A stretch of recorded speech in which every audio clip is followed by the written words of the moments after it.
I'm going to be speaking today on some principles of justice, basically on the principle of justice. And I'm going to be giving you some different interpretations. What I want to do, first of all, is talk about what the problem of justice is. Why exactly justice is a problem, what are the problems involved in it. Then I want to give you some competing theories and conceptions of justice. One conception versus another conception. And then I want to kind of end up with some very general reflections on the role of justice in healthcare and our society. And one of the questions I think we ought to begin with, and I'm going to return to it at the very end of the lecture, is the question of whether or not we really have a healthcare system based on justice, or rather, whether we have a healthcare system that is a patchwork of various political compromises that's not based on justice at all, but just based on what we can put together at any given time, depending on who happens to be in power. Does justice really play a role in our current system of healthcare delivery? Well, in order to know that, of course, we can know what justice is, and that's what we're going to be looking at right now. So just as a quick definition, let's just start off with the most obvious thing. Justice is when everyone gets their due, or as you might put it, justice is when everybody gets what's coming to them. Okay? The question, of course, is what is due to people here? Now, one of the most influential books on justice in the last, 100 years has been a book by John Rawls called A Theory of Justice, and other like classics, in which Rawls begins the book by telling us something very striking about this principle. That this principle, he says, is the first virtue of social institutions. That no matter how efficient or elegant or in keeping with our traditions any social institution may be, if it is unjust, it must be reformed or abolished. Let me repeat that. It's rather striking. Unlike all these other principles that Beecham and Childers have told you you've got to kind of weigh against each other, Rawls says you don't weigh justice. It's the first virtue. Justice is to institutions as truth is to theory. Right? No matter how elegant your theory is, no matter how helpful it is, if it's false, it's got to be reformed or abolished. You might say that in matters of theory, right, for every complex question in life, there's an easy, obvious answer, right, which is wrong. So no matter how simple or elegant your theory may be, if it's not true, it has to be abolished. No matter how elegant or efficient an institution may be, if it's unjust, it must be abolished. Now note, the problems of justice in healthcare are particularly vexing because of different social goals that we have. In particular, 4 competing social goals. I want to mention these right at the outset before we talk a little bit more about what justice is. First, one of the things we'd like in our healthcare system is to provide the best possible care. We want to provide the best care that we can to the individuals in it. On the other hand, we'd also like to be able to provide equal care. And it's clear that you can't provide the best care and equal care. We also want to preserve, in our particular arrangement, freedom of choice on the part of both the healthcare consumer and the healthcare provider. Yet you obviously can't provide the best care, preserve equality, and allow freedom of choice. And then finally, of course, we want to contain costs. We want the best care possible, but we don't want to pay for it. Now, it's clear that these goals conflict, and part of a theory of justice, if it's going to be of any value to us, is going to be able at least to help us pick and choose our way through these goals about learning how are we going to make compromises and trade-offs between best care, equal care, el cheapo care, and preserving freedom of choice for everyone. Now, I said justice is when everyone gets what's due to them. Right? And you might think that the quick answer then is what's due to people is, well, just that everybody be treated, justly, alike. There's a formal principle of justice which says treat like cases alike. You might think that that's really all there is to it, right? And then I could just sit down, right? We'd have a long and extended break. Look, as Beecham and Childers point out in the book, right, treating like cases alike is just not going to work because you have to know in what morally relevant respect are the cases similar. The best argument I know against this is actually an anecdote about a philosopher named Sidney Morgenbesser, who teaches at Columbia University, who 4 years ago was requested to serve on jury duty in New York City. The case concerned something to do with a New York City policeman. During the interview for jury duty, he was asked if he had ever had what he regarded as either an unfair or an unpleasant encounter with a New York City policeman. He said he had once had an extremely unpleasant encounter with a New York City policeman, but it wasn't unfair. He was then asked to elaborate. He said, in 1968, when I was walking across campus with my notes to teach my introduction to philosophy class, 3 New York City policemen ran up behind me, pushed me over to the ground, and they beat me with sticks. Right? And the person interviewing me was astonished and said, this is not unfair. He says, oh, no, they did it to everybody. So obviously, you're going to need more than just the formal principle of justice here, right? You're going to need some morally relevant considerations. Now, in particular, you're going to need 2 considerations. You're going to need, does this go out? You're going to need an ideal of the person, okay? And you're going to need an ideal of society, because what we're going to count as justice, and this is going to become a little clearer, I think, as we go along, really depends on how we fashion those 2 ideals. What kind of people do we wish to be? What kind of society ought we be living in? Look, it's pretty clear if you just take a stark contrast that if you take 2 very different types of society, what's going to count as a just distribution of resources is going to be very different. Imagine a society that's fashioned like a sports team, let's say. Suppose, say, the National Football League incorporates itself into a state, right? It would be called, I guess, NUFL, right? Which is, that's how you pronounce NFL, NUFL. Now, in NUFL, resources would be distributed according to whether or not you help the team win. Right? And if you don't have what it takes, you're kind of a 3rd string backbencher and so on, well, you haven't got any complaint, because justice in that society is going to consist in treating like cases alike, but people are going to be treated very differentially according to how they help the team. This is obviously much different than any kind of society based on equality. So you're going to have an ideal of the person, I'm going to come back to that, and an ideal of society. What kind of people ought we be? What kind of society ought we be living in? Why, now we ask, why should we be doing this at all? Why is justice important? In his lecture, Tom Beecham talked about the philosopher David Hume, who speculated about a society composed of perfectly benevolent people, so on and so on, in which justice wouldn't be an issue. Look, justice is an issue for us because of 2 facts. One's a fact about the world, and the other's a fact about us. Fact about us. We live in a pluralist society. Now, you may regret this. You may long for the days when everybody was unified, which never actually was the case, but you may long for it anyway. You may long for these days, but we live in a pluralist society. People have different ideals about life. Not merely do they have different ideals about life, they have different and competing ideas on how to resolve disputes about those ideals. Some people think we should consult Scripture. Other people think we should consult the latest works from the Georgetown Philosophy Department, right? So there's going to be very different conceptions in this ideal of pluralism. Even if you imagined a society full of altruists, you would still have problems of justice.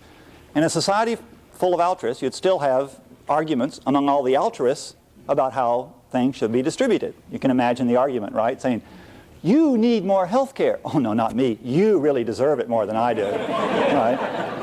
Oh, no, you merit it, though, more, right? And so on. Well, even in a society of altruists, you would still have problems of justice. Second problem of scarcity. There's just not enough to go around. Look, this is going to be the case no matter what technology does, right? We can't hope to eliminate scarcity because scarcity takes 2 forms. There's the problem of scarcity when we ask who gets what when there's not enough to go around, when there just aren't enough hearts and kidneys and everything to go around. Who gets what? Even if there were enough of everything to go around, who gets the surplus when everybody has enough? Once everybody has adequate this or that, who's going to get the extra stuff, the extra cosmetic care, so on and so on.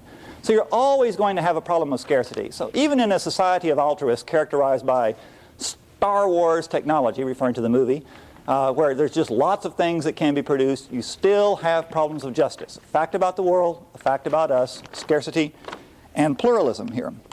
Now, the problems for a theory of justice, I think, given these facts of scarcity and pluralism, I think are pretty immense.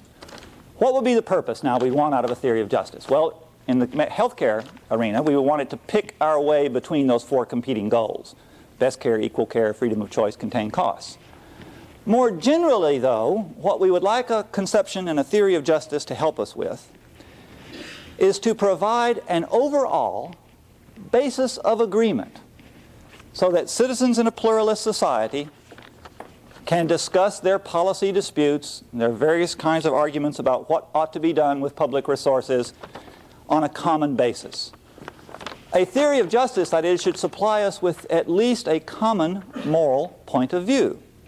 This is why one of the reasons why justice, Rawls thinks, has priority.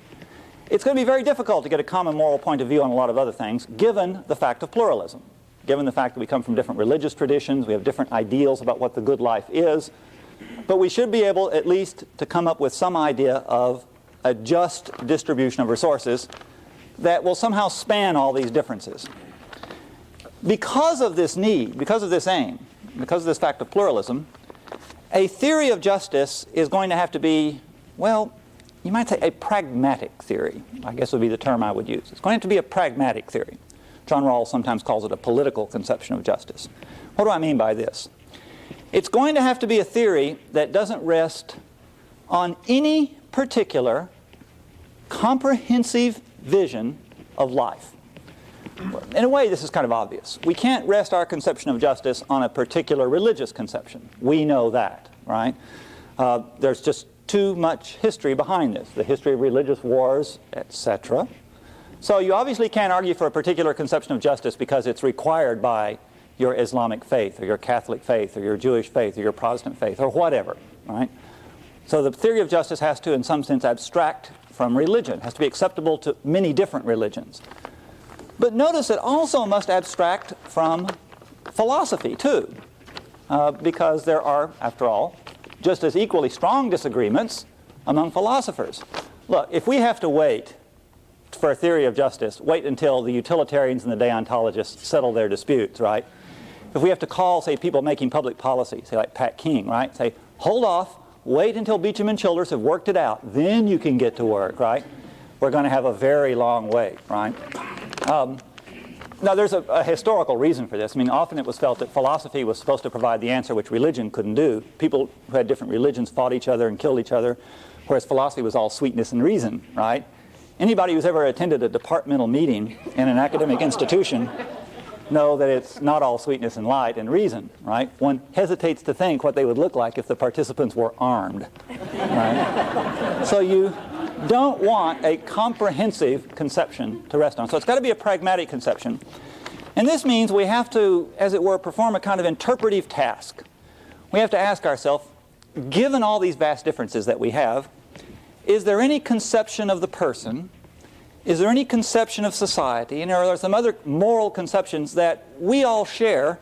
We can kind of imagine that we share them so that even though we all come from different origins, we all converge on a few common points. So even though we come from different religious and even anti-religious backgrounds, we can converge and believe on certain points and believe that such and such, right, is a moral conception on which we can agree and on which we can base a theory of justice. And this is going to be in part a kind of interpretive task. Not so much an argumentative task, but an attempt to kind of elicit these moral ideals that are implicit in our culture here. Well, that sets the stage, okay? That's part one. What are the problems of justice? What is justice? Let's get down to the kind of the nitty-gritty here. What exactly is involved? And I'm only going to speak of distributive justice. I'm going to be limiting myself today just to talk about the distribution of privately owned resources. I'm not going to be talking about, or at least only in passing, political liberties or any of these other interesting and important topics. So distributive justice. Who gets what and on what criteria? Now, the basic elements of the theory of justice seems to me are really three. I hope you can see this. We have persons and their features. What do I mean by features of persons? Well, things like their various tastes that an individual may have, the particular ambitions that a person may have for their own life, their particular conception of what is a rewarding or fulfilling life. So persons and their features, the kind of external circumstances in which people find each other. Let me explain that in just a minute. And then privately owned resources. And we want a theory that's going to link persons and their features, the circumstances in which they find themselves. Some people happen to be rich, some people happen to be poor. And privately owned resources, such as income and wealth or access to health care or whatever it might be, insurance schemes, so on. Now, notice, I think it's very important to keep this in mind. We're going to need to distinguish sharply between the circumstances in which people find themselves and persons and their features. Why would we want to do that? Well, We might think at first that the questions of distributive justice were simply answered by saying, well, you got persons and you got resources, and how do you get them together in a fair way? All right, well, that sounds natural, right? One way, say, well, why not just have a lottery, right? See, here's a really dumb idea, okay? Imagine you had a lottery, and you had all the names of all the people in the country in one pot, and all, let's say, the salaries in another pot, right? And at the end of the year, you could draw names out of the pot here on one side and draw salaries out on the other, right? And match them up. We could have some high official, right? Like the president do it, right? Actually, he's kind of busy these days. He hasn't been doing much. We could use the vice president, right? It would be a task which is commensurate with the talents involved here, right? So, you imagine now, right, our vice president, right, finding his way to the room, and he'd draw a name out, right? So he might draw a name out of the pot and says, Donald Trump. Very good. Draw another name out. $18,500. Oh, too bad, Donald, right? So on. Go gold plate another mall somewhere and come back next year. Now, this is a genuinely stupid idea. Although, in this town, that doesn't usually disqualify it from serious consideration. And one of the reasons why it is a genuinely stupid idea is it isn't appreciative of the features of persons, of their tastes and their ambitions, and how they wish to lead their lives. Here, there are many other ways in which it's a silly idea too, but that's the major way. So we need a theory now which is, you might say, going to have to go in two directions at once. It's going to have to be sensitive to persons and their features and their ambitions. Make room for the fact that different people have different ambitions in life. And also make room for the fact that people find themselves in circumstances not of their own control, not of their own making, in undeserved circumstances, you might say. Now, the most natural way to think of this, of course, is the idea that we link persons and their features to privately owned resources via a concept of desert. Beecham and Childress begin their chapter on justice saying justice is most naturally linked with the idea of desert. A just world is the one where the resources go to those people who deserve them. There's a classic argument for a free market economy which says a free market by and large rewards, the very industrious and the thrifty, and it punishes the indolent and the lazy, right? So a free market rewards the virtuous and punishes the wicked. Now, as attractive as that idea may be, I think it's wrong. It's wrong probably for two reasons. First, this reason probably isn't going to impress you, but let me give it to you anyway. First, it's probably circular. That is, you really wouldn't be able to figure out what a person deserved until you figured out what justice was. So you couldn't figure out what justice was by relying on some concept of what they deserved, unless you like going in circles. Okay? But more importantly, from a standpoint of justice, or standpoint, of a pluralist society in which there's going to be many different ideals, I doubt that there's going to be any sufficient agreement on goods so that we could say that one person deserves something and another doesn't here. That is, it's going to be very difficult, unlike, say, in the state of Nuffel here, to come up with any conception of common good so we could say, yes, this person is virtuous and deserves this particular type of reward here. It's often thought that maybe you might think this is the case, say, if you thought of life as a race, right, in which we're all kind of running for the finish line, right, whatever it may be, and whoever gets there first gets the goodies, right? Ivan Boesky is apparently the author of what has become a popular bumper sticker, right, that great ethical thinker, Ivan Boesky, who said something to the effect of whoever has the most toys when he dies wins, right? And this is the idea of life as a race, right? And the prizes go to the fastest. Although we could think at the moment that Ivan Boesky is in a kind of extended pit stop in his race, right? So we don't have to, I guess, take it that seriously. The first person, I think, to think of life as a race was Hobbes, by the way. All right, Hobbes, who's hardly a model of sweetness and light himself. Hobbes, in his Elements of the Laws, defined all the virtues in terms of a race. He said to feel glory is to win the race. To see another person fall is to have a disposition to laugh. To know that you're behind a few other people is humility. To know that you're behind a lot of other people is misery. So on, right? But anyway, life is not a race. Even if you think it is a race, ask, for what? Right? It reminds me of a cartoon I saw in the New Yorker of two angels sitting on a cloud and a jogger angel's going by them. And the angels are saying to each other, say, I wonder what he thinks he's keeping in shape for now. Right? Now, There is, however, I think, a deeper reason from a standpoint of a pluralist society why you wouldn't want to use the theory of desert, and this plays into this alternative conception of justice. And that is that we would think that you deserved certain resources provided only that you deserved whatever it is that you use to get those resources. But it's pretty clear that people often don't deserve many features of their life, many, in fact, very important features of their life. People can be winners or losers, as we can put it, in three great metaphorical lotteries.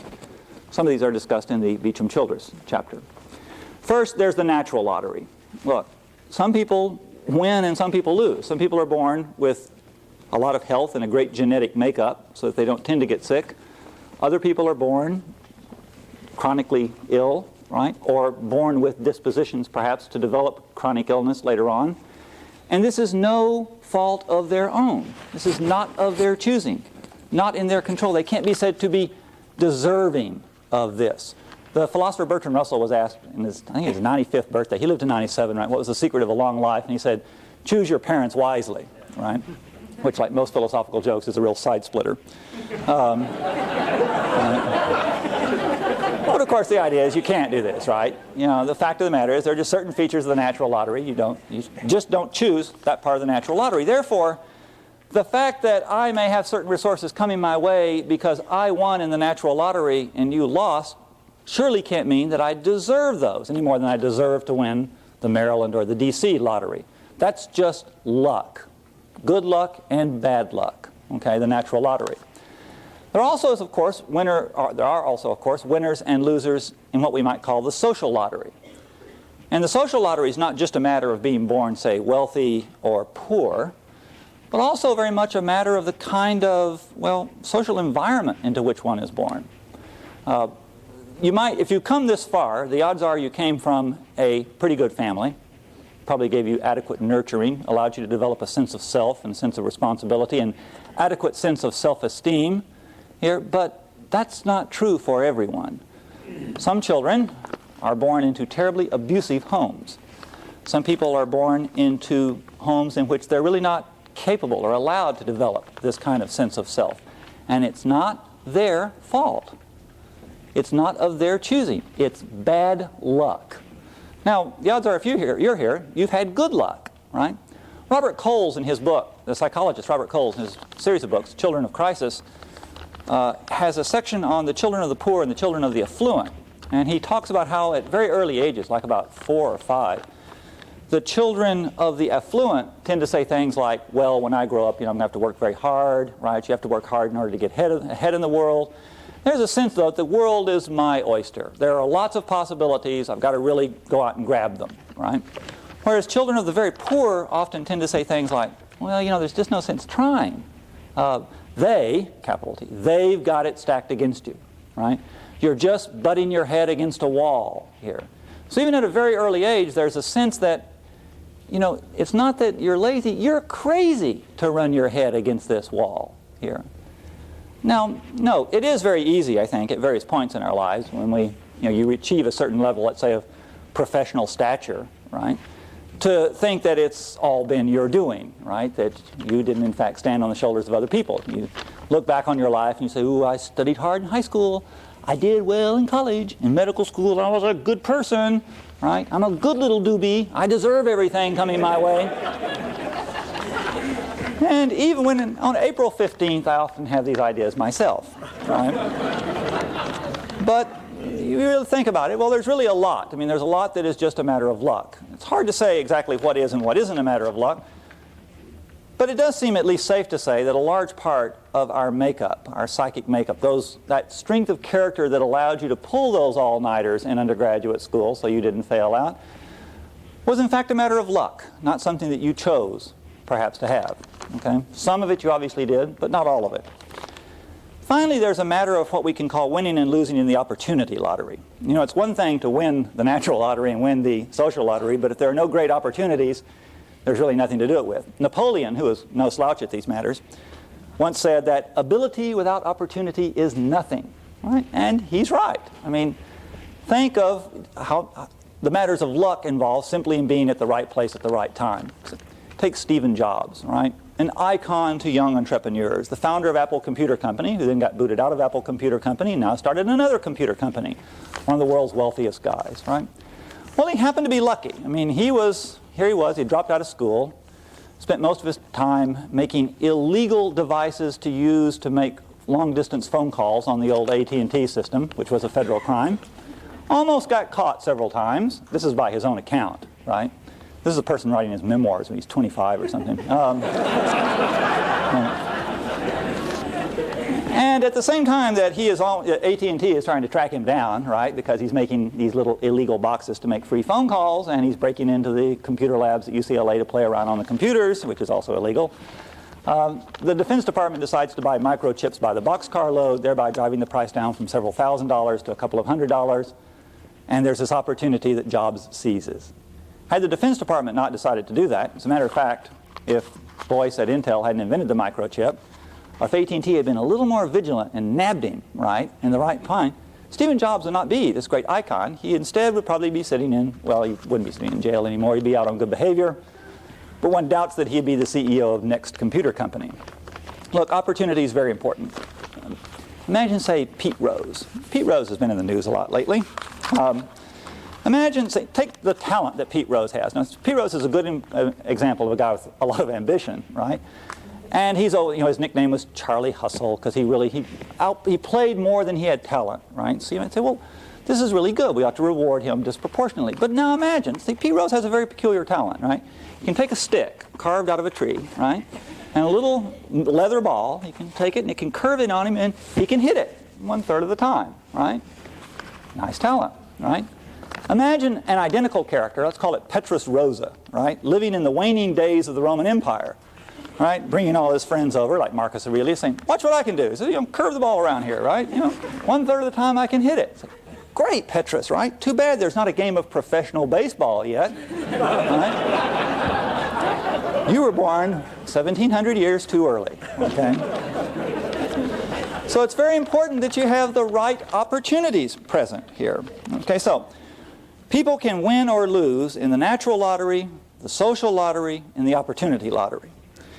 Because of this, we might say that in fact, call these all circumstances of people, the circumstances in which people find themselves can be so undeserved as to make it seem very implausible that, given these other considerations too, the fact that life isn't a race and we have a pluralism of goods, as to make desert inapplicable for problems of justice. Now, this is not to say that desert is inapplicable for all moral areas of life, or that there aren't other areas in which we award gold medals to Olympic runners or whatever, in which desert's applicable.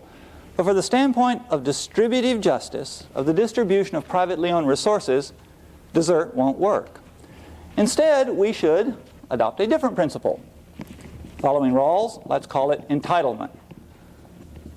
We should say rather that we will fix a set of social rules, right? A conventional set of social rules that will conventionally link persons and their features, circumstances, and privately owned resources so as to create a set of legitimate expectations. So we'll basically tell people, if you use your talents and so on in this way, you may legitimately expect the following resources, no more, no less, or whatever. And different societies are going to do it differently depending on two things now.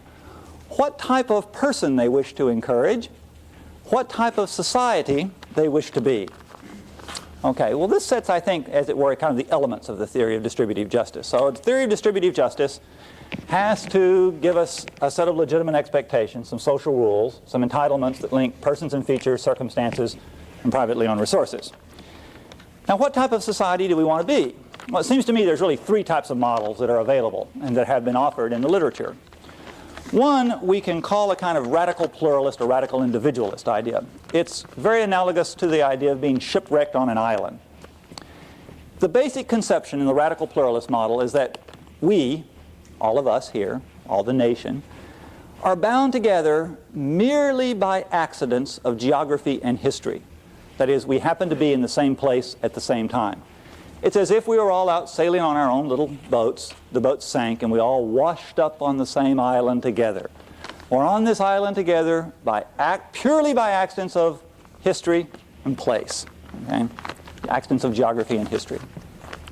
There are no moral duties we owe to each other except perhaps the duties owed to strangers. Non-maleficence, we shouldn't intentionally harm these other people on the island.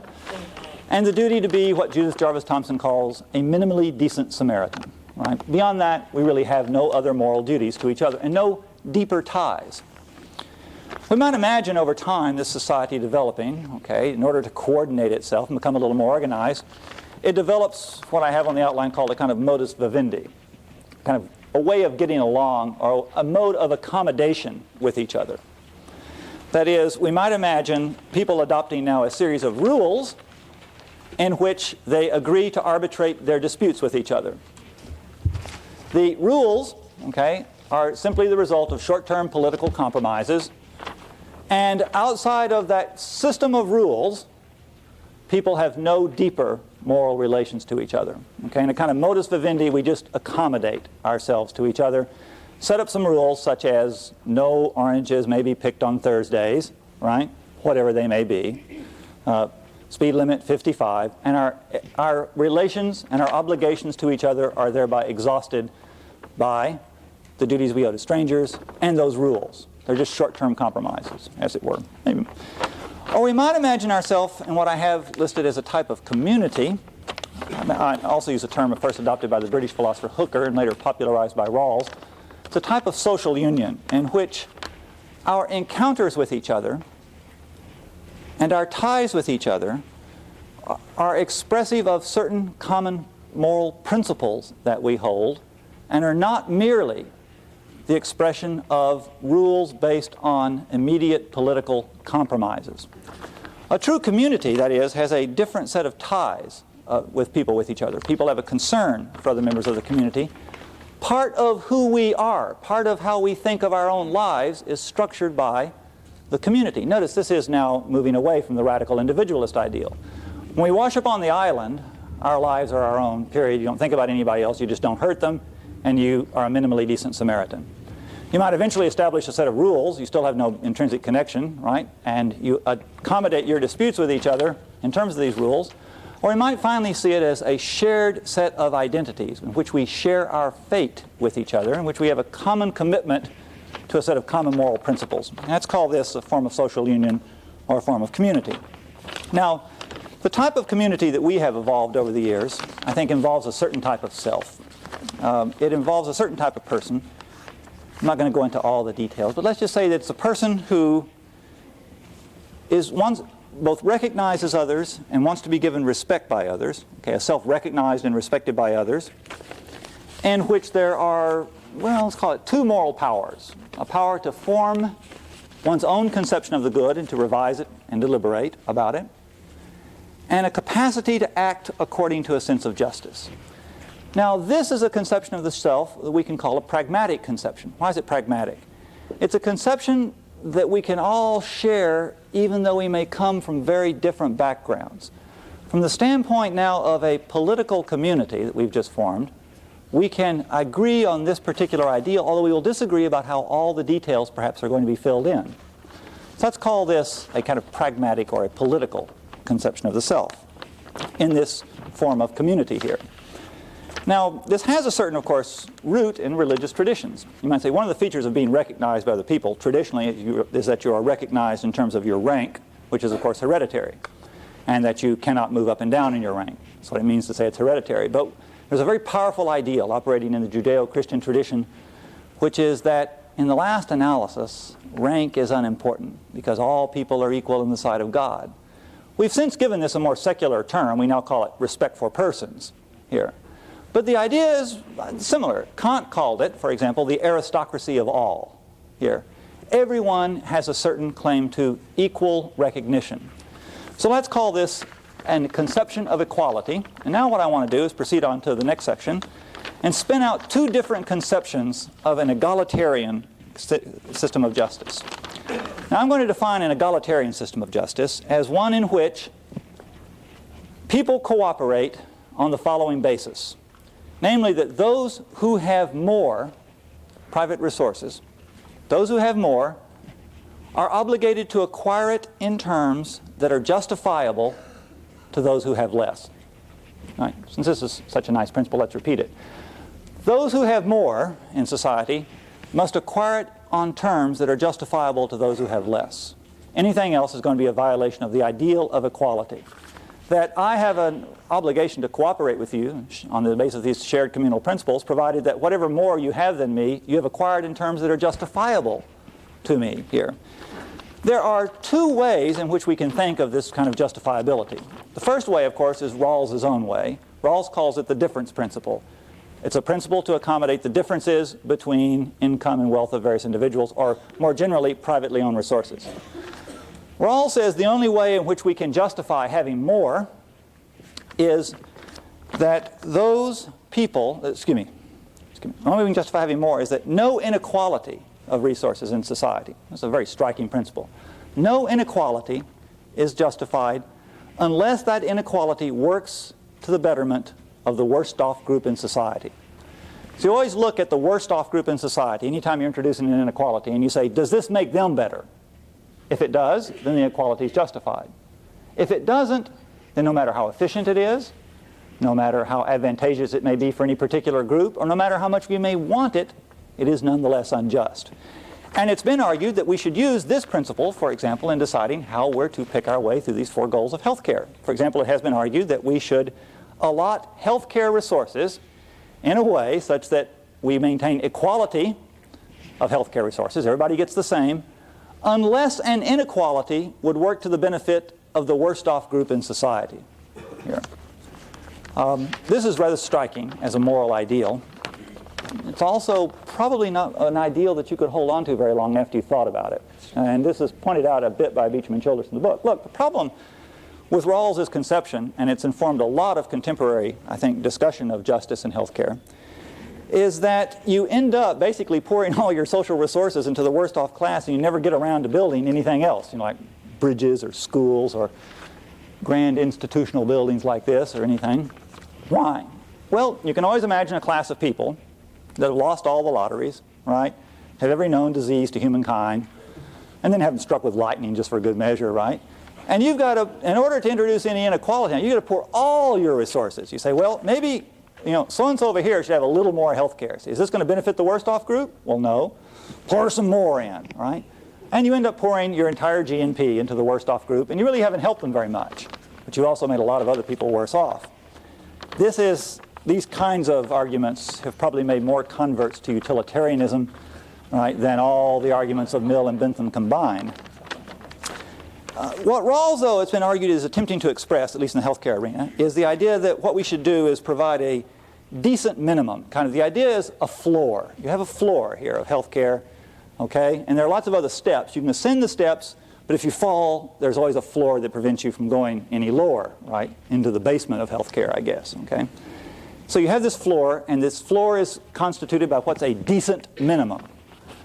Problem with a decent minimum of healthcare, problem with the very idea, is that it is inherently unstable and really impossible to figure out, I think. I'm not going to give you much of an argument for this, but it seems to me the arguments against Rawls come back. Anytime you have a decent minimum of health care that is more than take 2 aspirin and call Pellegrino in the morning, right, you're going to have real problems with all the terrible afflictions that afflict people, terrible afflictions that happen to people here.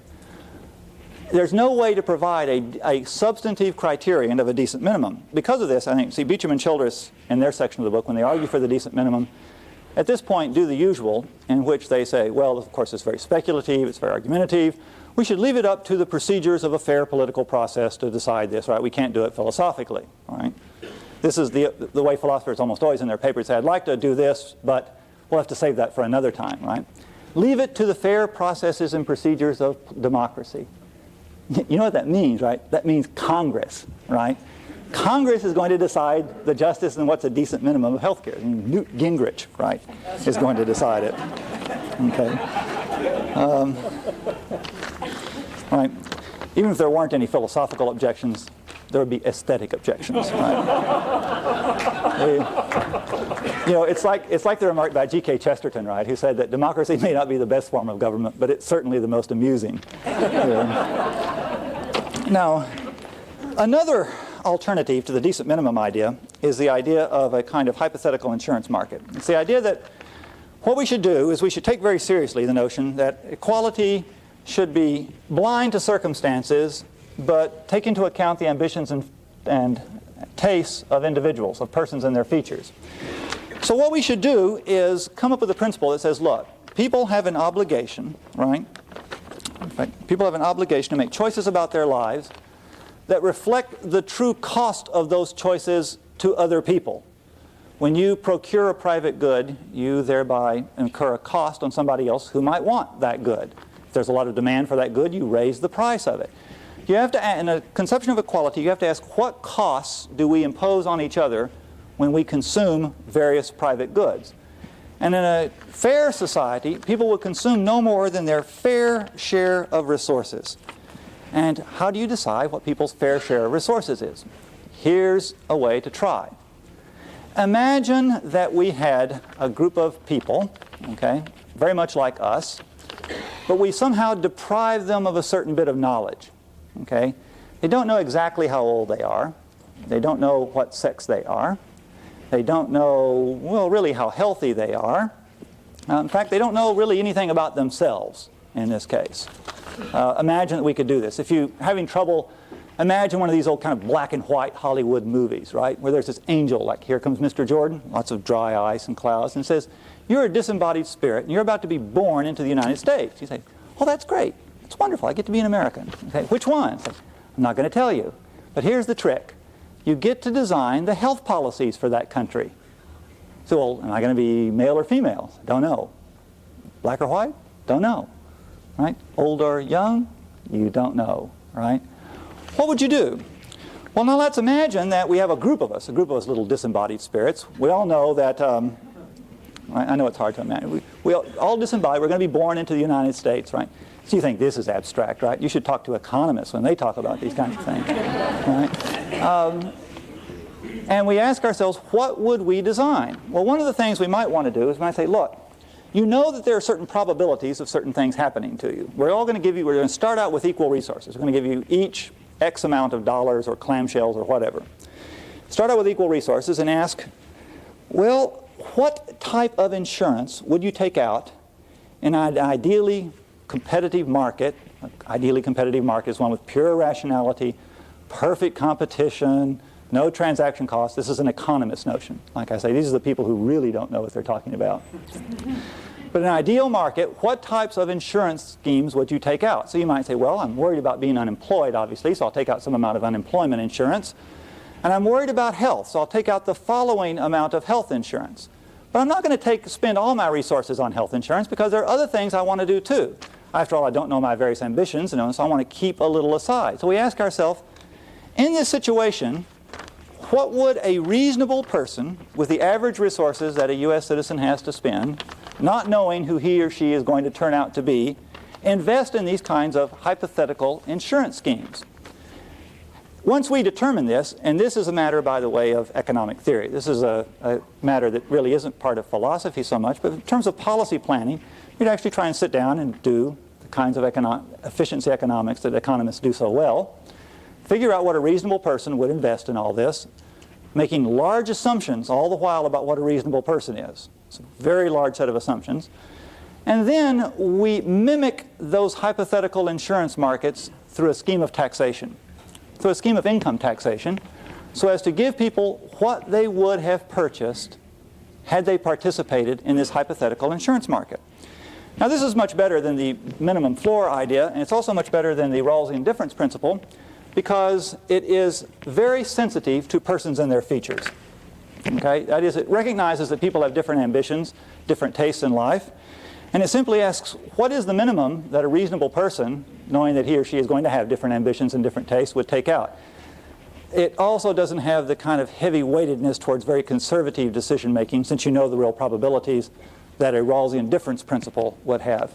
If that last sentence didn't make any sense to you, as they often say to people in a jury, strike it from your minds, right? If you can't strike it from your minds, then ask Madison Powers about it, because he understands all these things, right? Now, this, of course, this hypothetical insurance market gives us a way of, I think, thinking about equal shares and justice here that gives us a conception of equality as equal resources.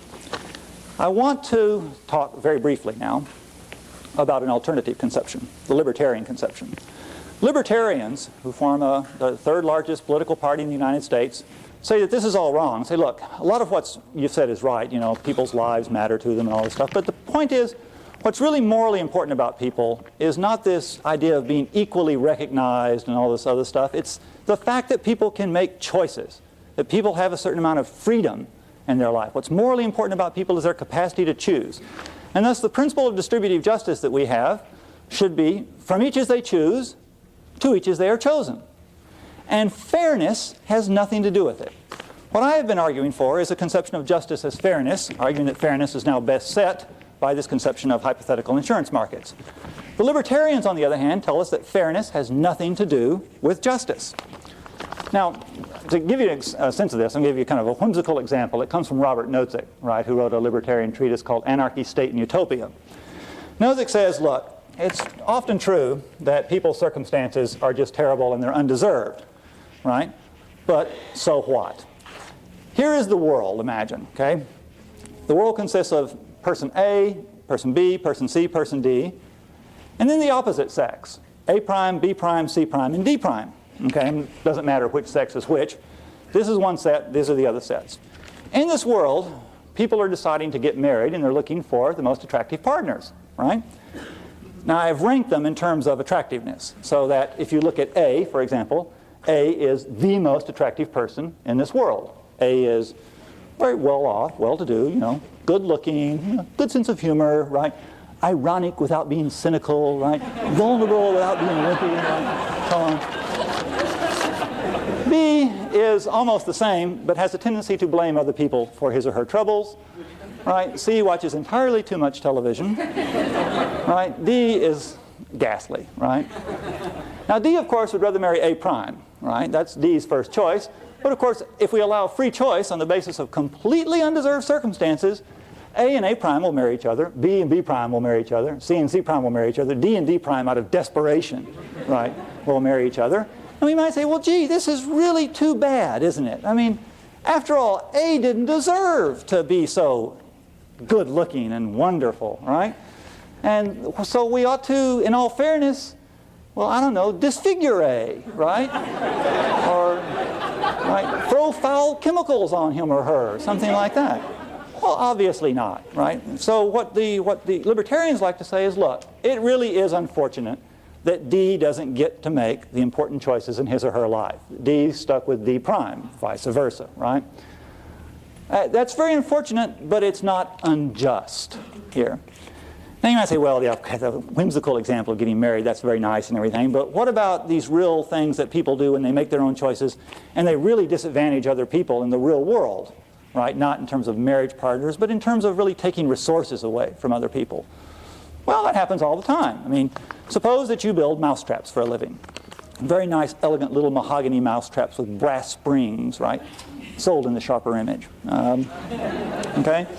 And your family's been doing this for centuries, and then I come along and develop a new mousetrap, a better one, right? A digital mousetrap. It can be assembled for a couple of cents, and I put you out of business.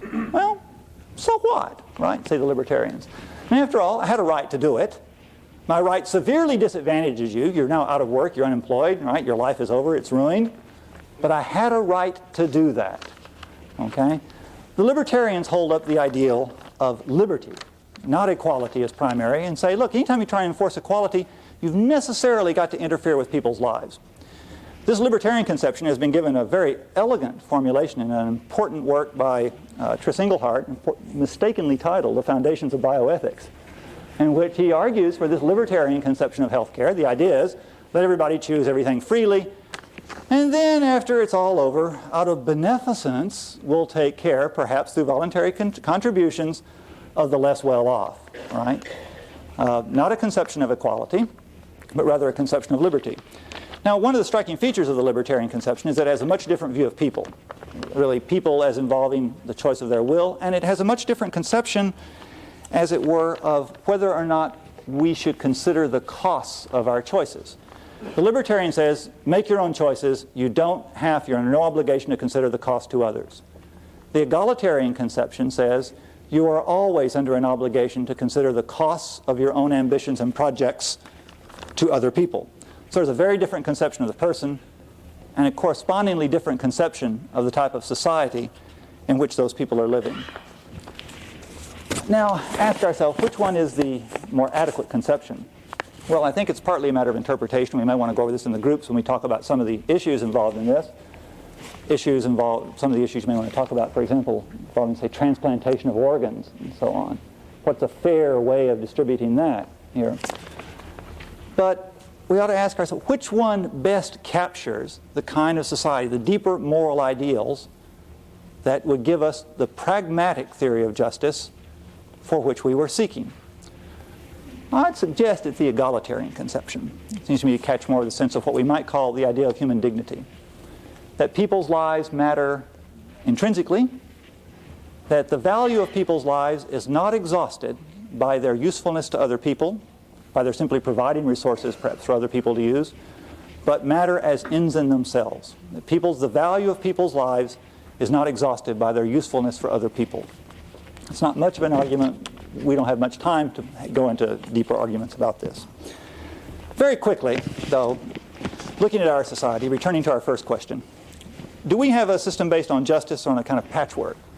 It seems to me that just a cursory look, if we take the egalitarian conception seriously, of hypothetical insurance markets, show us that there are lots of people in our society that don't have the resources that they would have if everybody had started out in a perfectly equal situation with equal resources and then decided to invest in certain types of insurance schemes and then went off on their own way. That lots of people have much less than that. So no, we don't live in a just society. Now, it seems to me that there are some real problems with that. If we decide we don't live in a just society, we have to ask ourselves, why should those who have less than we do continue to cooperate with us? I think that's a real question. Why should they? What good reason, moral or otherwise, do they have, other than the fact that we might force them to do it? If we're going to ask people to make sacrifices, we're going to have to at least have two conditions met. That these people that we're asking to sacrifice have some power over the shape the community takes, and that these people also benefit from the goods that that community has. I guess we might add a third thing, that these people have been treated as equals. Very rapidly, let me wrap this up. Healthcare, it seems to me, is a particular type of good in a society. It's what I would call a strategic good. A strategic good is one that allows us to project our ideals so that we can see them. What do I mean by this? In a pluralist society such as ours, if we really are a social union or a true community, is going to be a society in which it's always difficult for us to see the natural bases of sharing here. The centrifugal tendencies are too much. We're always being pulled apart by our different ideals and different conceptions of what life is all about. And it's very natural for us to want to find some way of projecting our ideals, projecting the kind of shared set of principles and bonds that hold us together. We do this, of course, through some types of ceremonies, like 4th of July or Memorial Day. But we also do it, I think, with widely shared conceptions of goods. Goods relating to the excellences of human life, goods that are inherently moral on their own. It seems to me there's two of them. Education, for our purposes more importantly, health care. Projecting a kind of equality of health care based on what people would elect to have in a hypothetical insurance market is a way of projecting our ideals so that we can see them, so that we can publicly affirm the type of community that we have. One question which this doesn't answer, of course, is, well, what types of goods should be produced? After all, I've only been talking up to now about what types of goods should be distributed. That, of course, is an issue for another day. It's not a question that justice answers, but it is a question also about the type of community that we want to be. It's one of the questions that Leroy Walters is going to be talking about a bit too. What type of person do we want to be? Well, look, this is a lot of stuff. This is very murky stuff, right? You can see that the issues of justice really involve a lot of other issues. It's not just a principle. It involves a conception of what kind of people we want to be, a conception of the ideal society. It involves a lot of issues of kind of metaphysics and free will, how responsible we are for our own actions. These are very murky waters indeed. I hope I haven't made them any more muddy than they already are, and I thank you very much for your patient attention. Thank you.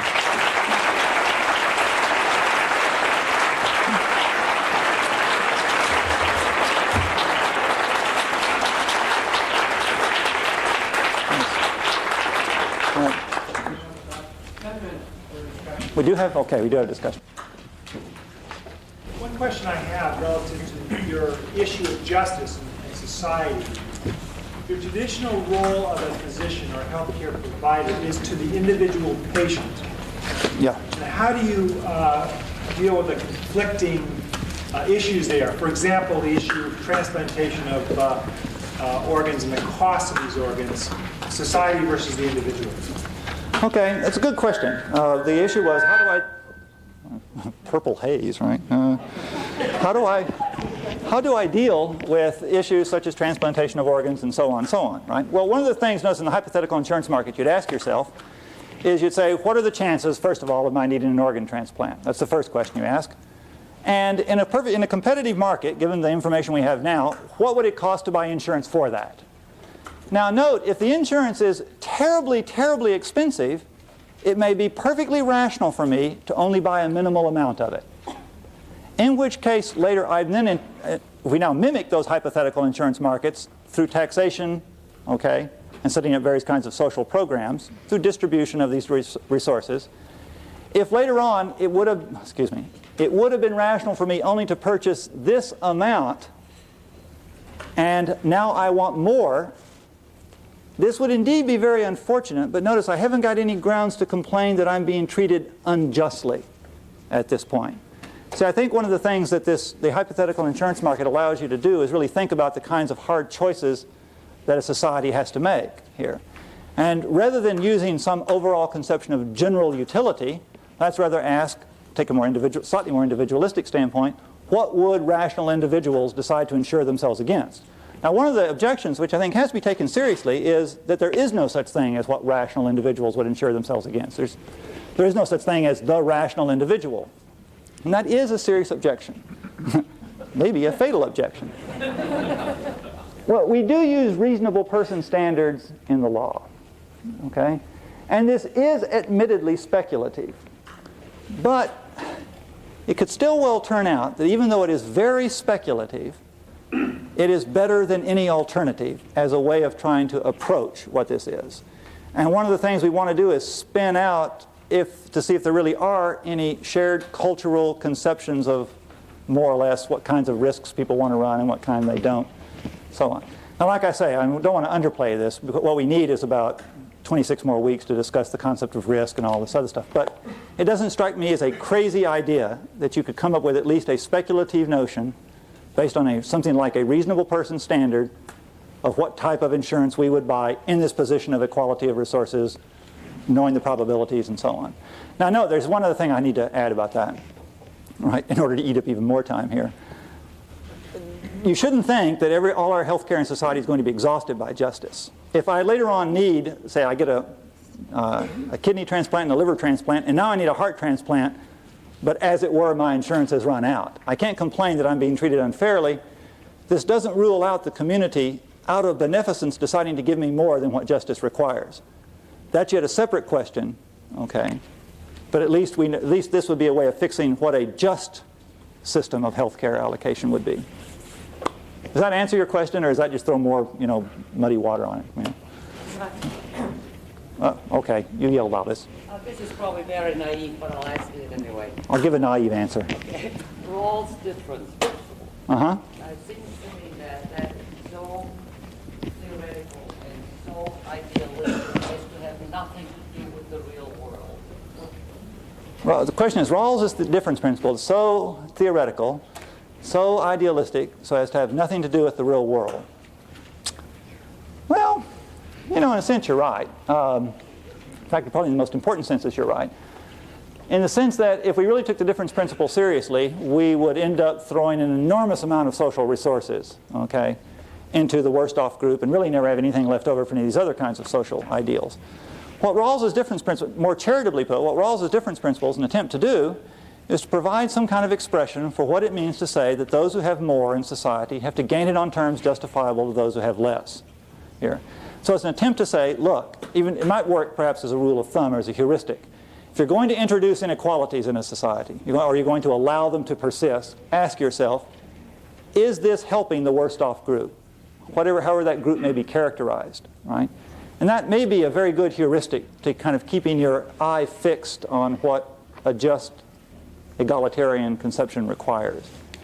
So in that respect, it may have something to do with the real world, in the sense it may be a good heuristic or a good rule of thumb. Here. Yeah. Yeah.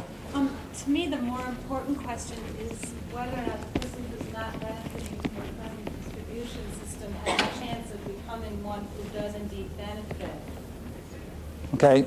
Given the present, the question is whether a person not currently benefiting from the present system. So the question that we ask isn't how much are they benefiting from what we do, but rather are we giving them a chance to become one of us? This is coming from someone who's never been one of the disadvantaged. It seems if we're talking about justice, the real question is the ability to change your situation, not the ability to get a little bit of a token so that I can benefit. Yeah, that's right. I mean, by resources, by the way, I'm going to mean all these privately owned resources, but that's a lot of other things. We would want to, I think, ultimately, in a full-fledged theory of justice, have a whole notion of what we might call human resources, educational opportunities, and so on. Yeah. I would put that into the notion of resources also. But that, I mean, life is short, right? And I think you're right. In a full-fledged theory of justice, or even conception of justice, in a full-fledged political program, we'd want to try and bring those who are disadvantaged into the state that they would be in if this were a fair society. That's the ideal at which we would aim. Yeah, the person back here. Yeah. Much of your research in justice has really started from a position that it's the individual. You're starting from an individual point of view. Yeah. As I listened to you and read the book last night, I had the same sense of difficulty in Toronto. You said in response to an earlier question that it was hard to start from a principle of general utility, but in systems where there is so-called universal health care, then that seems to be a very, very different starting point. I was wondering how you can start around justice from a very different perspective. Okay, one of the features I want to claim is that it's possible to, this is going to strike you as a very bald claim, right? It's perfectly possible to reconcile our traditional emphasis on individualism with this ideal of community that I outlined, that we have a particular type of community, a form of democratic liberal social union, in which we wish to express a kind of solidarity with each other through a sharing of resources that is best expressed by those who have more have to gain it on terms justifiable to those who have less. Now, point is we also want to be very sure that we don't overemphasize the notion of community, but that we emphasize the individualist notion that is present in our culture. Remember I said we wanted a pragmatic conception. We want a conception that's acceptable to all of you independently of your particular philosophical or religious starting point. So the Kantians can accept this, and the utilitarians can accept it, and the Aristotelians can accept it. They can all come to it through different ways. Okay? This is assuming, and I haven't given you any argument for this at all, that this idea of individualism is important in the kind of Western culture we're in. So what we want to do is have an idea of individualism that is going to still allow us to come up with social policy. So we ask, what would individuals, starting out from a perfectly equal starting point with equal resources, but deprived of certain knowledge of themselves, right? See, put them in a really fair auctioning or bargaining position in this case. Deprived of knowledge of who they are, so they can't discriminate against the other sex or the other race or short people or tall people or whatever. And I'll ask, what would individuals reasonably insure themselves against? And that provides you with a admittedly speculative standard, for fashioning public policy, which is, of course, going to be fashioned, right, in terms of universal health care or something like that. Gives you an ideal for fashioning public policy that also is attentive to the individualist nature of our culture. Did that just sound like so much gobbledygook, or did that? No, I have no difficulty with that. Oh, you don't? My concern, though, is that assumes that that's the starting point. Oh, yeah, that's right. That is I won't say uniquely American, but I think it's a more particularly American perspective than would be the case in many others. Well, that may be true. I kind of doubt it, but that would probably take us a bit far afield, I think, right now. It's a good point, though. Yeah. Start out by promising people justice to get them into a reasonable social contract, but then you end up saying that justice is not enough. It must be integrated by other things, like solidarity and so forth. Isn't this a contradiction? I started by saying justice was the first virtue of institutions, and then ended up saying it may be the first virtue, but it's not the only virtue of institutions. There are many other virtues, and after you satisfy, don't be happy. We're a long way from satisfying justice. But if we did satisfy all the demands of justice, we shouldn't be happy to stop there and say, well, we got a just society, everybody go back to sleep, right? you also want a better society. Okay, so justice is only, as I've put it, only concerns the distribution of goods, notice. We haven't yet talked about what goods should be produced in order to be distributed, and that itself is going to involve questions full of social utility and of what kind of society and people we want to be and so on. Yeah? In the hypothetical model, how do you account for changes, new things that come up that weren't known when you made those first choices? Oh, okay. Well, the idea, of course, in the hypothetical model is that it's not as if we make choices and then they're fixed for all times. We're going to be continually engaged in this kind of policy review all the time. So what we want to do anytime we sit down for any type of policy review is, given what we know now, what's been produced in the last 50 years, right, and its costs and attendant risks and benefits, what would reasonable people take out as hypothetical insurance, right, in light of the information that we currently have. So this is a way of continually updating our policy in light of the same principles, okay, but new information. Is that, I notice everybody's shaking their heads, right? I think this is because either people are, I've hypnotized everybody, or... Do you have to add more resources, though? Otherwise, are you saying that people just sort of constantly redistribute? I think what it means is that we're constantly redistributing. You know, you said, do we add more resources, or is it that people are constantly redistributing? Income tax is going to lead to redistribution, yeah.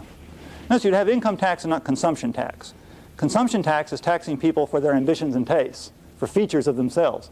We're only taxing the circumstances. We want to be sensitive to ambition, but blind to endowment, right?